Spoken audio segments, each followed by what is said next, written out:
వేరే షర్మిల ఏపీ రాజకీయాల్లో ఇది ఒక కొత్త చర్చ అనమాట.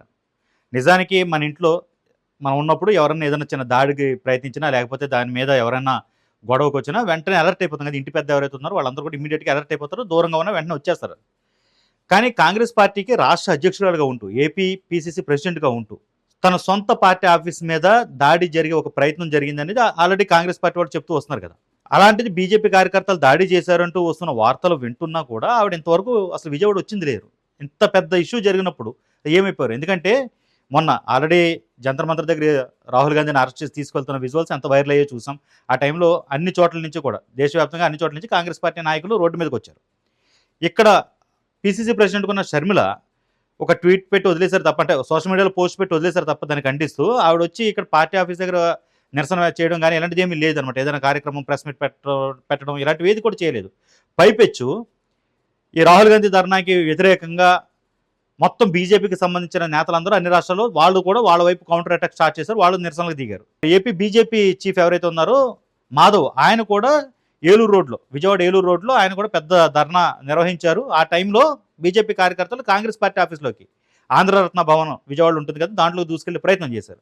అక్కడ ఉన్న కాంగ్రెస్ కార్యకర్తలు దాన్ని అడ్డుకునే ప్రయత్నం చేయడంతో ఒక పెద్ద గొడవ అక్కడ చెలరేగింది.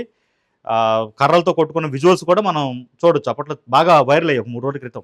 ఇది జరిగి 3 రోజులయింది. కనీసం పోనీ అప్పటికి అందుబాటులో లేకపోయినా ఆ తర్వాత కూడా ఆమె ఇక్కడికి రాలేదు. దాంతో అసలు ఏం జరుగుతుంది? షర్మిల మైండ్‌లో ఏముంది?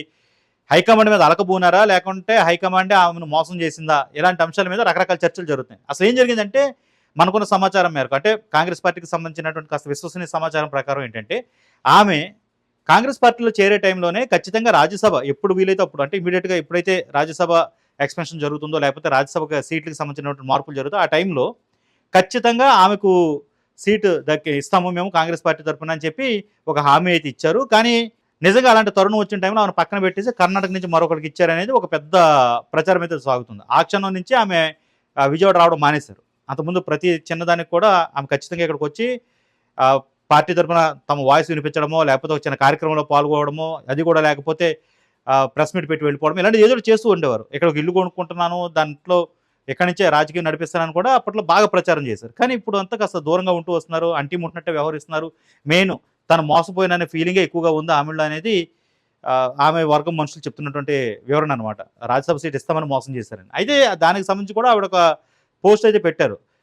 ఎవరు ఏమిస్తామన్నారో, మేమేం తీసుకుంటామన్నాం, అదంతా కూడా మాకు సంబంధించిన ఇష్యూ. దానికి సంబంధించి బయట వాళ్ళు మాట్లాడిన అవసరం లేదంటూ కూడా ఆమెకు పోస్ట్ పెట్టినప్పటికీ ఆమె అయితే మాత్రం రావడం మానేశారు విజయవాడ. దాంతో ఖచ్చితంగా ఆవిడ అలకబూనారు అనే ఫీలింగే ఆవిడ వర్గం చెప్తుంది. మరోవైపు హైకమాండ్ మోసం చేసింది, రాజ్యసభ సీట్ ఇస్తానని చెప్పి ఇవ్వకుండా చేశారనేది కాంగ్రెస్ పార్టీకి, అంటే లోకల్‌గా ఉండే లీడర్లు ఎవరైతే ఉన్నారో ఆమె తరపున మాట్లాడేవాళ్ళు చెప్తున్నారు. మరోవైపునైతే ఆమెకు వ్యతిరేకంగా ఉండేవాళ్ళైతే, అంటే ఆమె కాంగ్రెస్‌లో రావడానికి మొదటి నుంచి వ్యతిరేకిస్తూ వస్తున్నారు ఒక టీమ్, ఒక బ్యాచ్. వాళ్ళైతే ఆవిడ అసలు రావట్లేదు, అంటి ముట్టినట్టు వ్యవహరిస్తున్నారు, ఇది కరెక్ట్ కాదంటూ వాళ్ళ వెర్షన్ వినిపిస్తొచ్చారు. బట్ ఇప్పుడు ఇంత పెద్ద ఇష్యూ జరిగిన తర్వాత, పార్టీ ఆఫీస్ మీద దాడికి జరిగే ఇంత ఇష్యూ జరిగిన తర్వాత, ఆ ప్రయత్నం జరిగేంత వరకు కూడా ఎవరు ఈ స్థాయిలో ఒక పెద్ద ఇష్యూ జరుగుద్దని ఎవరు ఎక్స్‌పెక్ట్ చేయలేదు విజయవాడలో. అలాంటిది ఇప్పుడు అలాంటి సంఘటన జరిగిన తర్వాత కూడా ఆమె ఇక్కడికి వచ్చే ప్రయత్నం చేయకపోవడం అనేది చాలా ఆశ్చర్యం కలిగిస్తుంది. మరోవైపున ఇప్పుడు ధర్మేంద్ర ప్రధాన్ కూడా రాజీనామా చేశారు. జంజీ అంతా కూడా ఇది తమ విజయంగా చెప్తుంది. కాంగ్రెస్ పార్టీ తమ విజయంగా చెప్పుకుంటుంది. మరి ఇలాంటి తరుణంలో వస్తారా లేదని చూడాలి. ఎందుకంటే కంపల్సరీగా దీన్ని క్లెయిమ్ చేసుకునే పరిస్థితి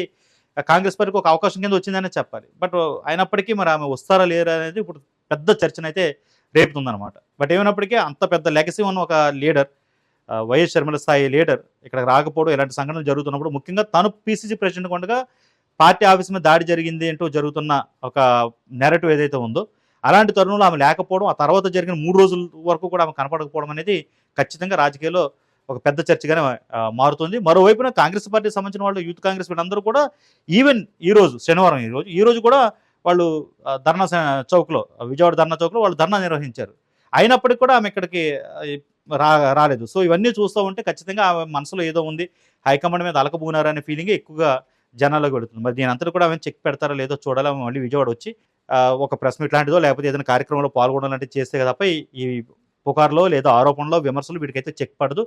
మరొక సమాచారం ఏంటంటే, ఆవిడ ఇంట్లో మరొక శుభకార్యానికి సంబంధించినటువంటి సన్నాహాలు జరుగుతున్నాయి. ఆ పనుల్లో ఆమె బిజీగా ఉన్నారు, వ్యక్తిగతమైనటువంటి పనులు, అందుకే రావట్లేదని ఆమెకి సంబంధించినటువంటి కొంతమంది మనుషులు చెప్తున్నారు. బట్ ఎంత పెద్ద ఇష్యూ ఉన్నా కూడా ఇలాగ ఒక పార్టీ ఆఫీస్ మీద దాడి జరిగే ప్రయత్నం జరిగినప్పుడు ఒక పార్టీ ప్రెసిడెంట్గా ఉంటూ ఆమె రాకపోవడం అనేది మాత్రం ఖచ్చితంగా రకరకాల చర్చలకి, అనుమానాలకి, సందేహాలకి తావిస్తుంది అనడంలో ఎలాంటి అనుమానం లేదు. మరి వీటన్నిటికీ షర్మిల గాని, ఆమె వర్గం గాని ఎలాంటి చెక్ పెడతారో చూడాలి. మరిన్ని అప్డేట్స్ కోసం చూస్తూనే ఉండండి ఏబీపీ దేశం.